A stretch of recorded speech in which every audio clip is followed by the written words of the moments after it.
Before we get started, I just wanted to thank everyone for all the support I've received in the last month or so. You guys really are amazing, and I cannot thank you enough. If you are new here, please consider subscribing because I upload videos like this one every single week. Now that that's out of the way, let's get on to the video. Circleville, Ohio looks like any small town in America, with an annual pumpkin festival and a population of only 13,000 people. But if you are from Circleville, you may be aware of a darker history. A story that shook the town and has everything from a vicious murder to a suspected cover-up, and somehow that's only the beginning. Most accounts of what happened in Circleville are full of hearsay and conspiracy theories, but the one thing that we know for certain is that it all started and ended with the letters. In 1976, a local school bus driver named Mary Gillespie received a note written in black block letters and contained a shocking accusation. The author of the letters alleged that Mary was having an affair with the school district superintendent, Gordon Massey.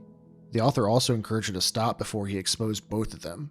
The letter was signed, the Circleville Letter Writer. Mary would not be the only Circleville resident to receive a letter like this. A number of people in town reported receiving letters in the same style, and just like Mary's, many of these letters contain personal details about their lives. In a small town like Circleville, news and gossip tends to spread fast, and it quickly became apparent that Mary was not the only one talking about the letters. Even though she was adamant that she was not having an affair with the superintendent, Mary still hid the letters from her husband Ron for as long as possible. And that continued until 2 weeks after the original letter, when Ron received a letter of his own. That letter read, "You've had 2 weeks and have done nothing. Make her admit the truth and inform the school board." But that was not the only thing that the letter said. Also included was a warning, or in this case a threat, letting the couple know that if they did not comply, he would broadcast it on CBs, posters, signs, and billboards until the truth finally comes out. The couple would show the letters to Ron's sister and her husband Paul Freshour, and Mary also confessed that she had some ideas about who could be behind them. Ron would then write his own letters to the suspects, saying that he knew their identity, and for a while it seemed like it worked. The letters had stopped. Life began to go back to normal, and the couple began to forget about the letters. Well, that was until one afternoon in August of 1977, when the Gillespies' telephone rang.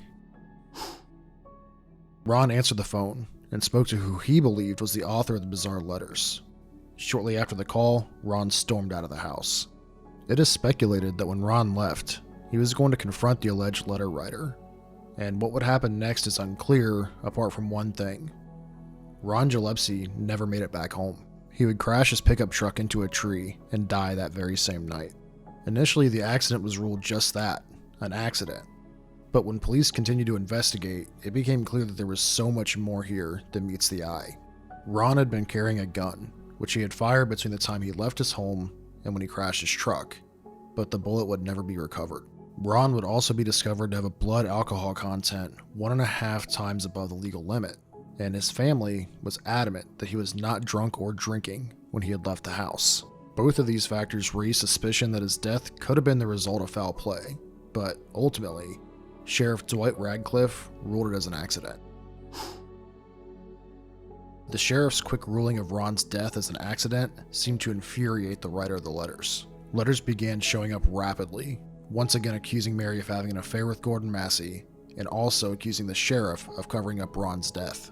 Eventually, Gordon would divorce his wife and begin a relationship with Mary, and while this certainly raised some suspicions in the town, Mary was adamant that they'd only begin seeing each other after his divorce. Things then seemed to calm down in Circleville, and once again life seemed to be returning to normal, only to be disrupted again in 1983. Mary was driving to work when she came across a sign that threatened her daughter's life, and in a rage she pulled over to tear the sign down and just narrowly missed meeting the same fate as her late husband.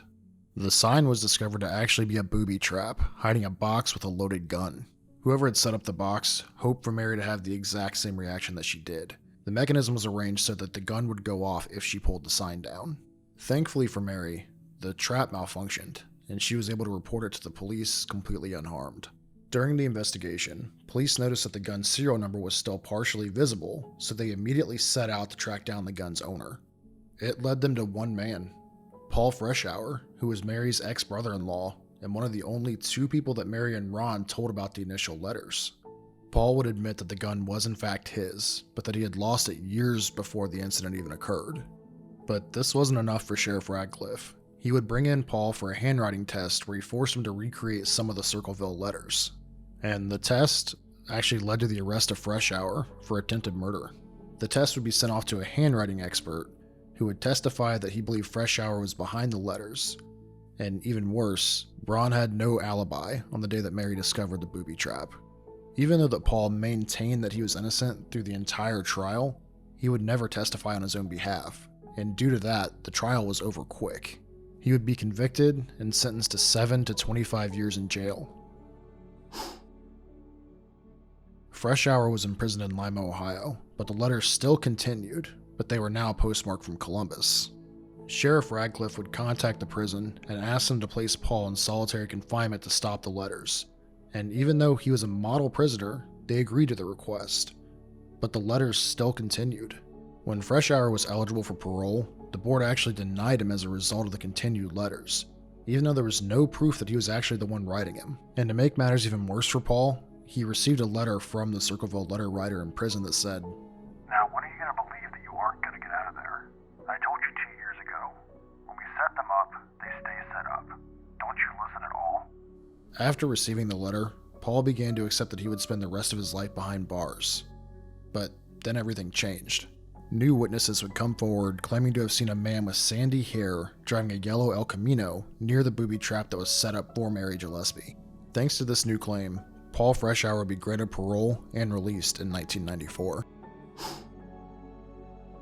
A few months after Paul was granted parole, an episode of Unsolved Mysteries aired that detailed the events that took place inside of Circleville. And the episode could have provided a fitting and dramatic ending to the Circleville letters, but like clockwork, the letters continued. The writer of the letters this time contacted the show's producers, and the letter that they sent them said, "Forget Circleville, Ohio. Do nothing to hurt Sheriff Radcliffe. If you come to Ohio, you L sickos will pay." And the letter was signed, the Circleville writer. Now, theories are all over the place on this one. Some believe that the letters were actually written by several different members of the community, including Ron's sister, who separated from Paul shortly after the attempt on Mary's life. While accusations have been made, nothing has ever been substantiated, and the case still remains unsolved. And as more time passes, many people close to the case doubt that we'll ever know the truth about the letters. So what do you guys think? Let me know in the comments down below. Because for now, for tonight, I think we're going to have to add the case of the Circleville letter writer to our never-ending, always growing Tales from the Dark.